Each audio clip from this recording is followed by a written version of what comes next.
merong nagpadala ng mensahe sa atin.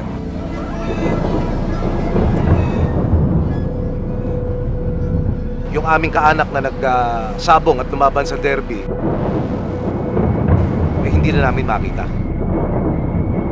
At nagulat tayo na aabot pala sa mahigit 30 yung mga tinaguriang missing sabongero na yan.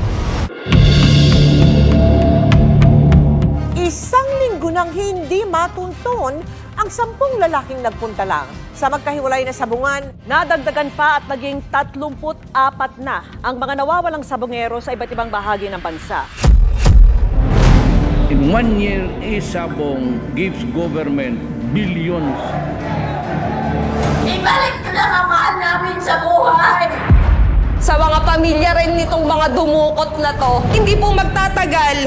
Kung ano po yung nararamdaman namin sa loob namin at nararamdaman ng mga maliliit na anak namin, mararamdaman din po ninyo yun. Ano na kaya ang ginawa sa anak ko? Ganito kaya na pinadudugunan nila. Ibalik na lang nila yung anak ko. Pag naibalik nila yung anak ko, wala nang kaso. Alam niyo na kung sino yung tinutukoy ko?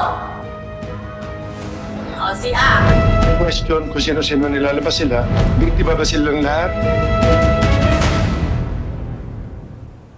Gusto mo akong gumawa ng illegal acts para makuha ko yung katotohanan? Hustisya para sa lahat! Hustisya! Lalaban tayo!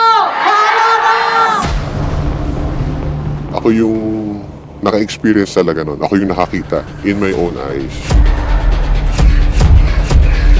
Bakit niyo piniling magsalita? Nakukonsensya ako. May farm yan eh. Na doon daw nga dinadala.